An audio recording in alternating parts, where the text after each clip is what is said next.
CEO 리포트 특별호. 안녕하세요. 웰스기업연구소 이수민 연구원입니다. 요즘 우리 중소기업 대표님들께서는 경영인 정기보험에 대해서 많이들 들어보셨을 겁니다. 이 보험회사에서 비용 처리와 법인세 절세를 강조하면서 이 상품만 있으면 법인세를 줄일 수가 있다라고 보통 안내를 많이 하는데요. 법인세 환급금과 해지 환급금까지 고려를 했을 때는 한 5년에서 6년 정도면 원금도 찾을 수 있다라고 보통 안내를 합니다. 그래서 준비를 해봤습니다. 경영인 정기보험 완전 분석. 지금 바로 시작해 보겠습니다. 자, 일단 경영인 정기보험에 대해서 알아보도록 하겠습니다. 경영인 정기보험은 회사별로 조금씩 다르기는 하지만 보험의 만기가 있습니다. 그리고 계약자와 수익자가 법인, 피보험자가 대표님으로 보통 지정이 돼서 가입이 됩니다. 그리고 시간이 지남에 따라서 사망보험금이 점점 올라가는 체증형으로 보통 가입이 진행이 되는데요. 자, 그럼 여기서 정리를 좀 해보면 보험료는 법인이 내고 대표님이 사망하셨을 때 사망보험금은 법인에게 지급이 되는 그런 금융상품이라고 말을 할 수가 있겠습니다. 그럼 여기서 가장 큰 궁금증, 이 법인에서 납입한 보험료 비용 처리가 될까요? 저희 웰스기업연구소 정호혜 소장님을 모시고 한번 알아보도록 하겠습니다. 정호혜 소장님. 안녕하세요. 네, 법인 명의로 가입한 이 경영인 정기보험, 이 보험료에 대해서 100% 전액 비용 처리가 가능한 건가요? 안녕하세요. 웰스기업연구소 정울 수장입니다. 네, 지금 방금 질문 주신 거에 대한 답변을 드려보도록 하겠습니다. 법인 명의로 가입한 경영인 정기보험, 보험료 전액 비용 처리가 가능한가요? 네, 가능합니다만 다음의 주의사항을 꼭 준수하셨으면 좋겠습니다. 자, 일단 가입한 경영인 정기보험이 만기환급금이 없는 순수형 보험이어야 됩니다. 즉 다시 말하면 우리 세법상 손비 처리를 하려면 이 순자산이 감소되어야 하는데 경영인 정기보험은 만기 기준으로 이걸 평가를 하게 됩니다. 그래서 경영인 정기보험 만기 기준에 해지 환급금이 소멸성, 그러니까 아무것도 없게 되면 충분히 가능하고요. 자, 두 번째는 업무 관련성이 있어야 됩니다. 자, 피보험자가 법인과 관련성이 있어야죠. 아무래도 대표이사분이라든가 아니면 이사라든가 아니면 이런 업무 관련성이 있어야 된다라는 여부를 꼭 말씀드리고 싶고요. 그 다음에 사회통념상 타당한 보험금 보험료여야 합니다.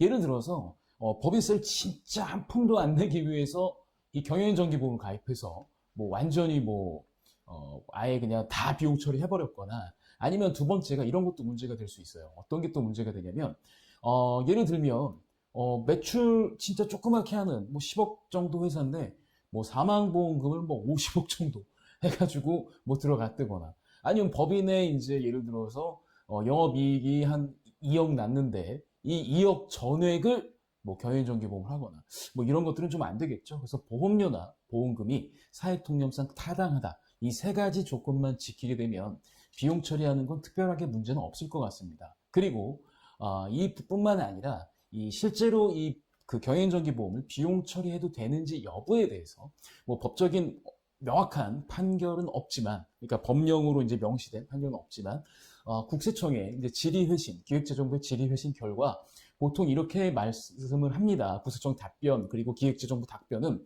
자, 만기환급금에 상당하는 보험료 상당액은 자산으로 계산하고 기타의 부분은 이를 보험기간의 경과에 따라 송금에 산입한다. 그래서 보험기간의 경과에 따라 송금에 산입하기 때문에 당연히 비용 처리가 된다라고 보시면 되겠고요. 그 다음에 법인이 납입한 보험료 중에 만기환급금에 상당하는 보험료는 상당액은 자산으로 계산하고 그 외는 보험기간의 경과에 따라 송금에 산입한다. 네, 이거를 보게 되면, 이런 회신을 보게 되면 충분히 비용 처리가 가능하구나 라는 걸 아실 수가 있습니다. 근데 중요한 건 보험기간의 경과에 따라서 송금에 산입해야 되기 때문에 아무래도 경영인정기보험 가입하실 때 이거는 체크해 보실 필요가 있겠죠. 납입기간하고 이 보험기간하고 똑같은지, 그러니까 납입기간하고 보험기간하고 다르게 되면 정말 좀 불편한 일이 발생할 수가 있습니다. 왜냐하면 그 관할 그 국세청 그 다음에 이제 기획재정부의 답변은 납입 기간이 아니라 보험 기간에 따라 송금에 산입한다라는 입장이기 때문에 납입보험료 기준이 아니라 즉 보장받는 기간이 중요하다라고 보시면 되겠죠. 그래서 꼭 전기납, 그러니까 납입 기간하고 이제 그 보험 기간하고 똑같은지도 확인해 보실 필요는 있을 것 같습니다. 네, 경영인정기보험 비용 처리는 몇 가지 주의사항만 잘 지킨다면 뭐 별 문제가 없는 것 같습니다. 그런데 이 비용 처리가 된다고 해서 무조건 절세가 되는 것은 아닌 것 같은데요. 정호일 소장님, 이 경영인정기보험으로 비용 처리를 한다고 했을 때 이 법인세 절세가 확실하게 100%잘 되는 건가요? 네, 그 경영인 정기보험을 가입하면 비용 처리가 되는 건 맞습니다. 하지만 이게 법인세 절세 효과가 있다고 하기에는 다소 무리가 있습니다. 왜냐하면 보험료를 납입하는 동안 때는 절세 효과가 있습니다. 왜냐하면 보험료 납입할 때는 그게 비용 처리가 되기 때문에 법인세를 당연히 줄여주는 역할을 하겠죠. 그런데 중간에 만기가 되기 전에 중간에 보험 계약을 해지하는 경우에는 그 해지한급금을 기준으로 수익이 발생할 수 있습니다. 그래서 이렇게 좀 말씀하기 좀 어려워요. 확언해서 경영인정기보험은 법인세를 절세하는 효과가 있다. 이거는 시점에 따라서 달라질 수 있는 표현이라는 겁니다. 그러니까 경영인정기보험은 법인세 과세 이연 효과가 있다. 이건 100% 맞는 말이지만 경영인정기보험은 법인세 절세 효과가 있다. 이건 좀 약간 시점에 따라 차이가 있을 수 있다는 거죠. 자, 보험료를 납입하는 기간 동안에는 그렇죠. 네, 당연히 법인세를 줄여주는 역할을 하지만 이제 중간에 해지를 하거나 보험금을 이제 밖에 중간에 찾게 된다면 그 찾은 금액만큼은 수익이 발생하기 때문에 얘는 생각해 볼 여지가 좀 있습니다. 그래서 보통 과세 이연 효과는 있지만 중간에 해지를 하는 경우에는 네, 수익이 발생하기 때문에 얘는 조금 네, 그 생각은 해야죠. 네, 이제 좀 명확하게 이해가 되는 것 같습니다. 그럼 법인세 과세 표준이 2억 이상이라면 납입한 보험료의 22%를 환급받을 수 있다라는 것 같은데, 근데 제가 알기로 이 창업 중소기업 같은 경우에는 세액 감면을 최대 100%까지 적용받을 수가 있고, 그리고 기업부설 연구소까지 있다고 한다면 연구인력개발 세액공제까지도 받을 수가 있어서 실제로 법인에서 납부하는 세액이 22%가 채 안 될 것 같은데요. 이게 지금 맞는 내용인가요? 네, 저도 많이 봤습니다. 일단 중소기업 시연님들께서 주의하셔야 될 점 하나가 있어요. 경영인정기보험 비용 처리되는 건 맞습니다. 그리고 여러 가지 용도로 경영인정기보험 활용할 수 있는 건 맞습니다. 그래서 상당히 좋은 보험인 건 맞는데 중요한 포인트가 하나 있어요. 간혹 가다가 이제 컨설턴트 분들이 이 경영인정기보험 가입 효과를 이제 수치화해서 보여드리기도 합니다. 근데 그 수치화할 때 일반적인 가정을 했기 때문에 우리 대표님들이 좀 오해할 수 있는 경우가 있는데요. 가장 많은 오해 중에 하나가, 내가 납입한 보험료 중에 내 법인세 세율이 지방세 포함해서 22%라고 한다면 내가 납입한 연간 납입보험료 중 22%는 환급받는 효과가 나겠구나라고 생각할 수 있는데 이건 좀 약간 다를 수 있습니다. 왜냐하면 일반적으로 제조업이라든가 서비스업 중에는 사실은 세액감면이나 세액공제 혜택을 많이 받는 기업들이 있을 수 있거든요. 그래서 세액공제나 세액감면을 얼마나 받는지에 따라서 사실은 경영인정기보험을 가입했을 때 비용 처리가 되고 나서 얘를 뭐 환급, 저 이렇게 말하는 것도 좀 웃기긴 하지만 이런 절세 금액이 이제 눈에 보이게 된다는 얘기입니다. 그래서 일단 한번 보시면 이제 과세 표준이 5억 5,300인 법인입니다. 아마도 당기순이익이 그렇게 낮다는 얘기겠죠. 그럼 당기순이익이 5억 5,300이라고 한다면 이제 시군 가정을 통해서 우리 법인세율은 20%가 적용될 거예요. 지방세 포함하면 뭐 22%겠지만 말이죠.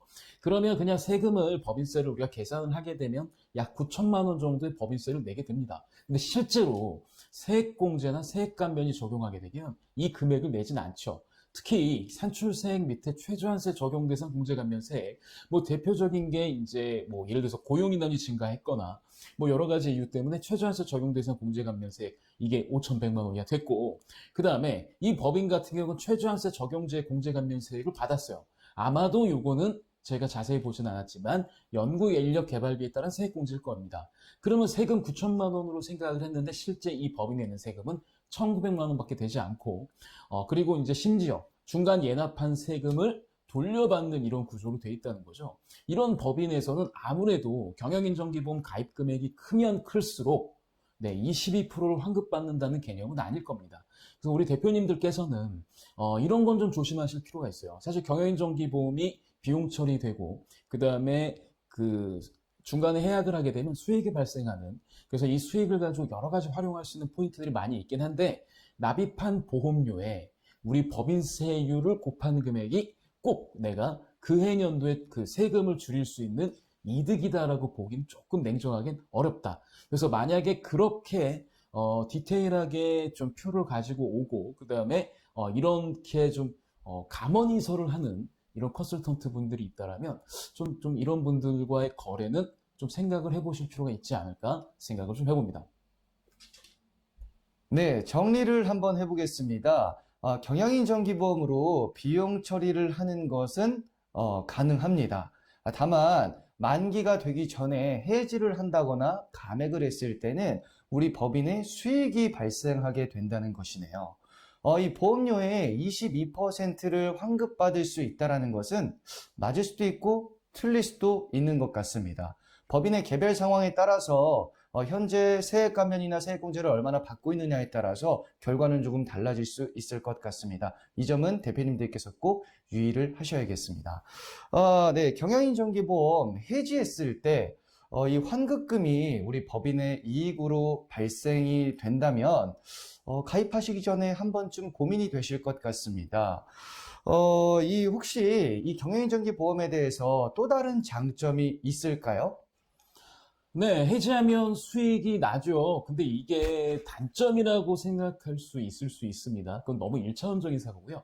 사실 경영인정기보험의 가장 큰 매력은 해지하면 수익이 발생하는 점이라고 할 수 있습니다. 자, 앞서서도 말씀드리지만 경영인정기보험은 납입할 때는 비용이고 해지할 때 수익이죠. 그런데 대표님들 생각해 보실 필요가 있어요. 어디서 우리가 마음대로 수익을 얻을 수 있을까요? 그러니까 예를 들어서 우리가 매출을 일으키고 영업을 하는데 모든 게 종료된 시점에서 수익이 좀 더 있었으면 좋겠다라고 생각할 수 있는데 정상적으로 발생하지 않는 거를 수익으로 만드는 건 좀 어려운 일이죠. 근데 경영인정기보험을 가입한 기업이라고 한다면 그냥 경영인정기보험을 감액하거나 해지하게 되면 수익이 발생을 해요. 막 그렇게 열심히 노력할 필요 없이. 그럼 예를 들어서 우리 법인에서 이런 용도로 쓸 수 있다는 겁니다. 우리 회사가 차입금도 많고 해서 대출 때문에 올해 좀 이익을 좀 어느 정도 내야 되는데 아무래도 이익이 안 나요. 그러려면 막 분식이나 이런 것들 우리 대표님이 또 피해를 또 짊어지시고 부실을 또 안고 가야 되는데 그런 상황에서 경기보험을 가입하고 있고 그런 상태라고 한다면 얘를 그냥 깔끔하게 감액을 하시든지 해약을 하시는 거예요.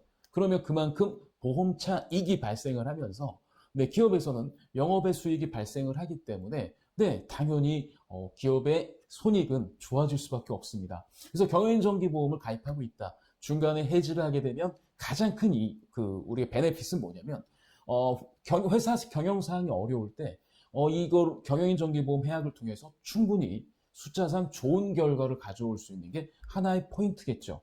그래서 진짜 중요한 거는 이 보험 차익 수익이 발생하는 건 맞는 얘기고 어떻게 보면은 이거 조삼모사 아니야 생각하실 수 있지만 어느 시점에 이거를 낼 수 있느냐에 따라서 얘는 법인의 효자 같은 역할을 한다라는 겁니다. 그리고 예를 들어서 이것도 한번 가정해 볼게요. 사실은 모든 중소기업 대표님들이 중간에 퇴직금을 좀 가져가고 싶다는 생각을 많이 하세요. 그래서 2015년에 퇴직금 중간정산 하실 때 세금도 쌓고 중간정산도 가능했기 때문에 한번 가져가 보자 라고 했는데 검토하다 못하신 이유가 그 외감이 아닌 기업들 같은 경우 퇴직급여를 가져가시게 되면 퇴직연금도 준비가 안 되신 분들이라고 한다면 회사에 결손이 발생할 수 있거든요. 그러니까 이런 문제들이 있다 보니까 사실은 좀 어려운데 경영인정기보험을 중간에 해지했다. 그러면 대표님이 예를 들어서 그때 퇴직하는 시점이다. 그럼 그걸 재원으로 쓰셔도 왜냐하면 경영인정기보험은 수익이 발생하는 구조이기 때문에 거기에서 퇴직금을 비용 처리해도 기업의 재무제표나 기업의 손익에는 그 어떠한 영향도 없다는 거죠. 그래서 사실 경영인정기보험의 가장 좋은 장점은 언제든지 해지를 하게 되면 수익이 발생한다. 그래서 그 해지하는 시점이 법인의 아주 유용한 시점과 일치할 수 있다면 되게 경영인정기보험은 사실 이 자체만으로도 충분히 매력적인 상품이라고 볼 수 있습니다. 네, 정 소장님 명쾌한 답변 감사합니다. 경영인정기보험에서 발생하는 수익으로 우리 법인에서 발생할 수 있는 다양한 리스크를 잘 해결할 수 있을 것 같습니다. 아마 이 점이 우리 중소기업에서 경영인정기보험을 가입해야 하는 이유인 것 같네요. 네, 그렇다면 소장님, 이 외에도 몇 가지 더 알아두어야 할 사항들이 있을까요?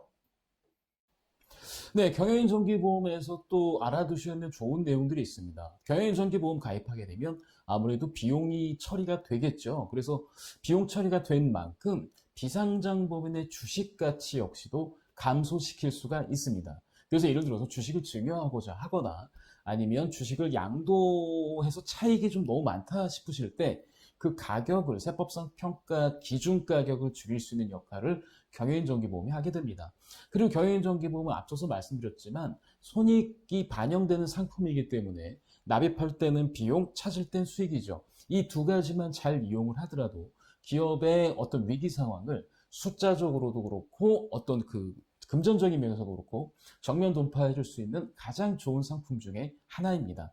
그런데 문제가 하나 있죠. 이 경영인 정기보험은 솔직히 가입 효과를 그냥 전체 법인을 뭉뚱그려서 판단하기는 좀 어렵습니다. 그래서 반드시 이 경영인 정기보험에 대한 세무 처리 같은 것들은 전문 자격자와 상의를 하셔야 되고요. 우리 대표님들의 그 세무사분들과 꼭 상의를 하셔서 진행을 하시는 게 좋을 것 같습니다. 네, 저희 웰스기업 연구소에서 준비한 소식은 여기까지입니다. 아마 경영인정기보험을 가입해 두신 대표님들이 많이 계실 것 같습니다. 우리 법인에 제대로 컨설팅이 돼 있는지 혹은 궁금하시다면 그리고 경영인정기보험이 아직 없으시다면 언제든지 저희 웰스기업 연구소에 상담을 의뢰해 주십시오. 저희가 그 문제를 해결해 드리겠습니다. 좋아요와 구독 잊지 말아주세요.